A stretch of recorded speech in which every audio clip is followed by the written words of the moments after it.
बच्चों, आज हम पढ़ेंगे साझेदार की मृत्यु, डेथ ऑफ पार्टनर। जैसा कि लास्ट टाइम पर हमने रिटायरमेंट के क्वेश्चन पढ़े थे। रिटायरमेंट में हमने पढ़ा था जब एक साझेदार अवकाश ग्रहण करता है तो उस समय कौन कौन से खाते तैयार किए जाते हैं। तो आज हम पढ़ेंगे डेथ ऑफ ए पार्टनर, साझेदार की मृत्यु। बच्चों, जब किसी साझेदार की मृत्यु हो जाती है तो जिस साझेदार की मृत्यु होती है उसके जो प्रतिनिधि होते हैं या उसके जो वारिस होते हैं या उसके जो वैधानिक उत्तराधिकारी होते हैं उनको देय राशि का भुगतान किया जाता है। अब उनको जो देय राशि का भुगतान किया जाता है, ये भुगतान हम उसके नकद भी कर सकते हैं और किस्तों में भी कर सकते हैं। अच्छा बेटा, अवकाश की तो एक डेट फिक्स होती है, जैसे साल के अंत में 31 मार्च या 31 दिसंबर को अवकाश होता है, लेकिन मृत्यु की कोई डेट फिक्स नहीं होती है। साझेदार की मृत्यु कभी भी हो सकती है। हो सकता है नए साल में उसने 3 महीने काम किया हो तब उसकी डेथ हो गई हो, 2 महीने काम किया हो तब उसकी डेथ हो गई हो, या कुछ दिन काम किया हो तो तब उसकी डेथ हो गई हो। तो नए साल में जितने दिन या जितने महीने उसने काम किया है उतने महीने का उसको फर्म के प्रॉफिट में हिस्सा भी मिलता है। अब जब एक साझेदार की मृत्यु होती है तो उस समय हम उसको क्या क्या देंगे बच्चों? एक तो हम उसका जो है उस दिन उसके जो उत्तराधिकारी होते हैं उनको जो पैसा मिलेगा, एक तो उसकी पूंजी मिल जाएगी, है ना। अगर उसे जो है पूंजी पर ब्याज दिया जाता है तो नए साल में उसने जितने दिन काम किया होगा उतने दिन का उसे पूंजी पर ब्याज मिलेगा। लाभ में हिस्सा मिलेगा, ख्याति में हिस्सा मिलेगा, संपत्तियों और दायित्वों का पुनर्मूल्यांकन किया जाएगा। पुनर्मूल्यांकन करते समय लाभ या हानि जो होगा उसमें उसका आनुपातिक हिस्सा मिलेगा। फर्म के उस तारीख तक जो भी रिजर्व हैं या अवतरित लाभ हैं उन लाभों में उसको हिस्सा मिलेगा। ठीक है बेटा, तो ये सब चीजें उसको मिलेंगी। अब ये लिख रखा है कि साझेदार की मृत्यु पर की जाने वाली समायोजनाएं, जिस समय साझेदार की डेथ होगी उस समय हमें क्या क्या एडजस्टमेंट करनी है। पहली एडजस्टमेंट में लिख रखा है साझेदार की मृत्यु की तिथि तक लाभ की गणना। ठीक है, जिस दिन साझेदार की डेथ हुई उस दिन तक फर्म का जो लाभ है उस लाभ में उसको हिस्सा मिलेगा। ठीक है बेटा। ख्याति में जैसे मैंने आपसे कहा था संपत्ति और दायित्व का पुनर्मूल्यांकन किया जाएगा, revaluation of assets and liabilities की जाएंगी। संचय का समायोजन किया जाएगा, से साझेदारों के पूंजी का समायोजन किया जाएगा और मृत साझेदार के उत्तराधिकारी के खाते का निस्तारण किया जाएगा। बच्चों, इसमें अवकाश में और मृत्यु में मेन फर्क यही होता है कि अवकाश में तो हमें जिस तारीख को अवकाश हुआ उस तारीख तक की स्थिति दी रहती है, और मृत्यु में क्या होता है, मृत्यु में जो है उसने नए साल में हो सकता है थोड़े दिन काम किया होगा। तो इसमें जो कैलकुलेशन बढ़ती है, एक तो नए साल के लाभ की जो गणना होती है उसमें उसका हिस्सा ये कैलकुलेशन नहीं आ जाती है, और एक इंटरेस्ट ऑन कैपिटल अगर है तो इंटरेस्ट ऑन कैपिटल क्या जाती है। बाकी जो रिटायरमेंट में होता है वही सब कुछ डेथ में भी है। और जिस तरह से जो है अवकाश ग्रहण करने वाले साझेदार का पेमेंट किया जाता है उसी तरह से साझेदार की मृत्यु में उसके जो वैधानिक उत्तराधिकारी हैं उनको पेमेंट किया जाता है। पेमेंट मैंने जो आपसे कहा था हम कैश भी कर सकते हैं, और अगर कैश नहीं करते हैं थोड़ा बहुत कैश कर देंगे, थोड़ा बहुत लोन में डाल देंगे उनके है ना। लेकिन जो पैसा हम उनको नकद नहीं दे पाएंगे उस पैसे पर हमें उन्हें ब्याज देना पड़ेगा। अच्छा, ब्याज का रेट पता है तुम्हें? अगर जो है पार्टनरशिप एक्ट में कुछ नहीं लिखा होगा तो ब्याज किस आधार पर दिया जाता है, कितना परसेंट होता है बेटा? हाँ ठीक, 6% पर एनम, 6% पर एनम के हिसाब से दिया जाता है। ठीक है बेटा, तो ये कुछ इसमें थी। अब इसमें मेन चीज जो होती है वो है साझेदार की मृत्यु की तिथि तक लाभ की गणना करना। ये मेन चीज है बच्चों।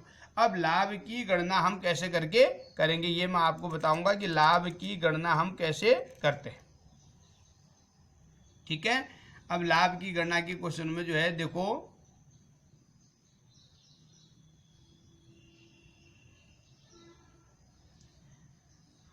पहली चीज में लिख रखा है नंबर 1 समय के आधार पर लाभ की गणना, नंबर 2 बिक्री के आधार पर लाभ की गणना। बच्चों,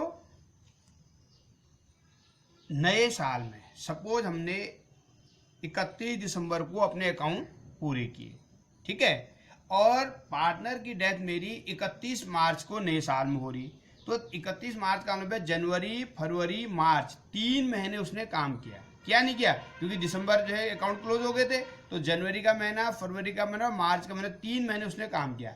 अब 3 महीने जब उसने काम किया उसके बाद उसकी डेथ हो गई, तो उन 3 महीनों में जो आनुपातिक लाभ होगा उस लाभ में उसका हिस्सा उसके उत्तराधिकारी को मिलेगा। अब क्वेश्चन ये अराइज होता है कि 3 महीने का लाभ हम कैसे करके निकालेंगे? क्यों? क्योंकि जो है लाभ तो तब निकलेंगे जब हमारा अकाउंटिंग ईयर खत्म हो जाएगा। अगर कैलेंडर ईयर है तो 31 दिसंबर को होगा, फाइनेंशियल ईयर है तो 31 मार्च को होगा।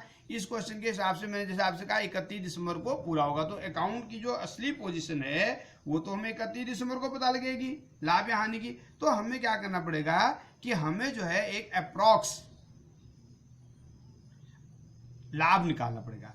अब ये लाभ हम समय के आधार पर भी कर सकते हैं, टाइम के आधार पर, सेल्स के आधार पर। समय के आधार पर ऐसे कर सकते हैं कि भाई लास्ट 12 महीनों में कितना प्रॉफिट था, उसके आधार पर जितने महीने उसने काम किया उस महीने में कितना होगा, इसके आधार पर भी निकाल सकते हैं। बिक्री के आधार पर, बिक्री के आधार पर लास्ट साल की बिक्री में इतने जो है इस बिक्री में इतना लाभ था, तो अभी तक जो बिक्री हुई उसमें कितना लाभ होगा। तो इस तरह से हम इसको कर सकते हैं। अब मैं दोनों का तुम्हें एक एक क्वेश्चन कराऊंगा कि समय के आधार पर कैसे निकालना है और बिक्री के आधार पर कैसे निकालना है। उदाहरण से मैं इसको समझाऊंगा।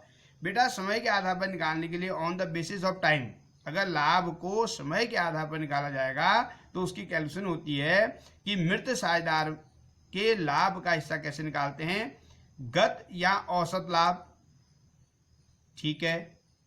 यहाँ तो जो है लास्ट ईयर के प्रॉफिट को बेस मानो लिखा होगा, यहाँ एवरेज प्रॉफिट को बेस मानो लिखा होगा। मल्टीप्लाई बाय मृत्यु की तिथि तक पर दिनों की संख्या, ये महीने भी हो सकते हैं दिन भी हो सकते हैं, डिवाइड बाय 12 माह या 365 दिन इनटू मृत साझेदार का अंश। अब इस फॉर्मूले से मैं इस क्वेश्चन को करूंगा, कैसे करके करना है। देखो ये क्या लिखा हुआ है, देखो क्वेश्चन को समझते हुए करेंगे, आप समझ जाओगे। ए बी सी फर्म के साझेदार हैं, ठीक है बेटा। ए की मृत्यु होगी, किसकी होगी? ए की मृत्यु होगी 28 फरवरी 2017 को हो गई। उसके हिस्से की लाभ की गणना पिछले वर्ष के लाभ मतलब टाइम रेशो दे दिया, पिछले वर्ष के लाभ के आधार पर की जाएगी। वर्ष 2016 का लाभ 36,000 दे रखा है, मतलब पिछले साल का लाभ कितना दे रखा है? 36,000 दे रखा है। अच्छा बेटा, मृत्यु कब हुई? 28 फरवरी को। इसका मतलब है कि नए साल में उसने जनवरी और फरवरी 2 महीने काम किया ना। तो जब 2 महीने काम किया तो पहले मैं क्या करूंगा कि पिछले साल को आधार मानते हुए, पिछले साल को बेस मानते हुए मैं 2 महीने का लाभ निकालूंगा। 2 महीने का क्यों निकालूंगा? क्योंकि जनवरी और 28 फरवरी 2 महीने उसने काम किया, इसलिए मैं ये देखूंगा कि अगर लाभ की दर वही रहती जो पिछले साल थी तो इस साल 2 महीनों में मुझे कितना लाभ होता। तो 2 महीनों का लाभ मैं निकाल देता हूं। पहले फर्म का प्रॉफिट फॉर 2 मंथ्स, एक साल का लाभ कितना है? 36,000 है, तो 36,000 का 2 महीने का कितना हो जाएगा? 2/12, 12 तिया 36, 3 दूनी 6, 6,000 रुपये फर्म, ये फर्म का है बेटा, 6,000 रुपये फर्म का 2 महीने का लाभ आ गया। अब इसमें उसका हिस्सा जिसकी डेथ हुई, किसकी डेथ हुई? ए, तो A share in profit, A share in profit equal to 6,000 में ए का हिस्सा। जब ए का शेयर, जब मैंने आपसे कहा था अगर डीड में कुछ नहीं लिखा होता तो प्रॉफिट कैसे बांटते हैं? बोलो कैसे बांटते हैं? हाँ ठीक, इक्वली। कैसे बांटते हैं? इक्वली। तो 3 पार्टनर है तो 1/3 इसका हिस्सा हो जाएगा, 3 दूनी 6, 2,000 रुपये ए का हिस्सा आएगा जो कि ए के उत्तराधिकारियों को दिया जाएगा। अच्छा, अगर इसकी जनरल एंट्री बनाने को बोलेंगे कि इसकी जनरल एंट्री बनाओ, तो हम जनरल एंट्री कैसे बनाएंगे इसकी? बेटा ये एग्जैक्ट प्रॉफिट नहीं है, ये अप्रॉक्स प्रॉफिट है, अनुमान तो है, इसे इसलिए सस्पेंस कहते हैं। क्या कहते हैं? सस्पेंस। तो हम इसकी जनरल एंट्री अगर हमें बनानी पड़ेगी तो हम लिख देंगे profit and loss suspense account debit to किसको मिलेगा, ए को मिलेगा। तो इसको ए के कैपिटल अकाउंट के क्रेडिट में हम डाल सकते हैं, टू एज कैपिटल अकाउंट, ठीक है ना। तो टू एज कैपिटल अकाउंट करके भी हम इसको क्लियर कर सकते हैं। तो ये हो जाएगा टू ए की डेथ हुई थी, एज कैपिटल अकाउंट कितने रिश्ता आया 2000। अच्छा, हमने सस्पेंस क्यों लिखा, मैंने आपसे कहा था ये एग्जैक्ट प्रॉफिट नहीं है, ये अनुमान लगाया हमने एक, इसलिए है ना। तो नरेशन क्या हो जाएगी, शेयर ऑफ प्रॉफिट ट्रांसफर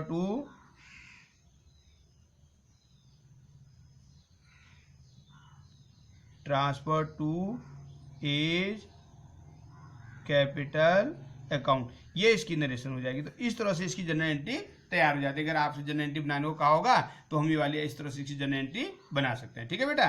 तो ये जो है हमारा एक क्वेश्चन बन गया है कि जो है अगर समय के आधार पर होगा तो, है ना।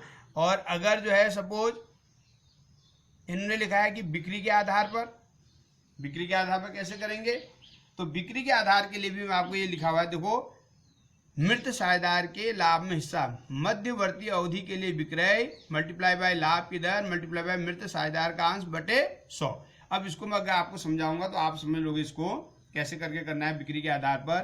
तो एक्स वाई जेड जो 5 × 3 × 2 के 2 के अनुपात में लाभ को बांटते हैं, 5 3 2, 5:3:2 में बांटते हैं, ठीक है। 31 मार्च को खाते बंद होते हैं, इसमें फाइनेंशियल ईयर है बेटा, 31 मार्च को खाते बंद होते हैं। 2016-17 वर्ष की बिक्री 15 लाख थी, पिछले साल की बिक्री हमारी कितनी थी, 15 लाख थी। 30 जून 2017 को वाई की मृत्यु हो गई। 31 मार्च को खाते बंद हुए थे ना बेटा, तो 31 मार्च के बाद जो है अप्रैल 1, मई 2, जून 3, जून नए साल में 3 महीने वाई ने काम किया था, उसके बाद उसकी डेथ हो गई, 3 महीने काम किया था, मृत्यु हो गई। इस तिथि पर फर्म की जो बिक्री थी वो 5 लाख थी, मतलब इन 3 महीनों में फर्म की जो सेल्स थी वो 5 लाख थी, इन 3 महीनों की, ठीक है। और पिछले साल जो था फर्म की सेल कितनी थी, 15 लाख थी।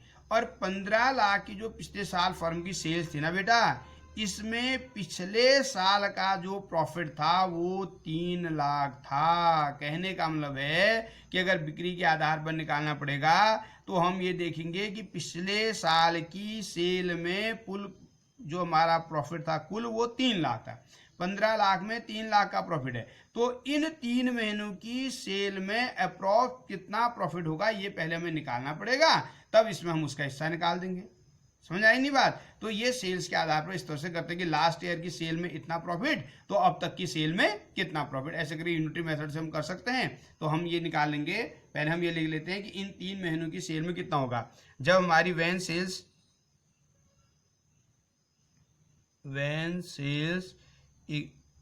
15 लाख, प्रॉफिट इक्वल टू कितना, ₹3 लाख,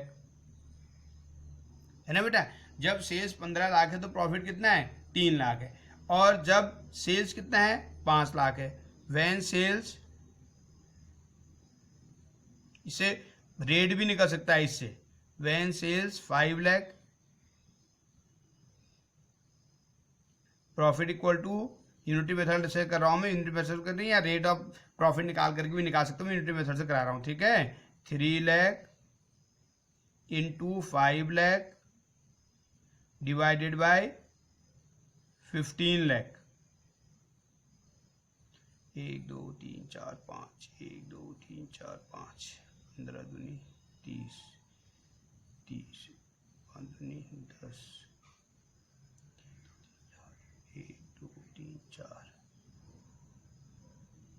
1 लाख रुपए का प्रॉफिट आ गया बेटा। तो इसका मतलब है कि लास्ट ईयर की 15 लाख की सेल में मुझे 3 लाख का प्रॉफिट हुआ था। तो ये जो है हमारा लगभग जो है ये बैठ रहा है हमारा 20%। तो 20% का मतलब है कि इस बार जो है 5 लाख की सेल में 5 लाख का 20% 1 लाख, अगर परसेंट से निकालोगे तुम, और सीधे निकाल सकते हो कि 15 लाख की सेल में इतना प्रॉफिट, तो 5 लाख की सेल में कितना प्रॉफिट, तो 1 लाख रुपए का मेरा प्रॉफिट आ गया। अब इस 1 लाख के प्रॉफिट में जिसकी डेथ हुई उसका हिस्सा निकाल लो।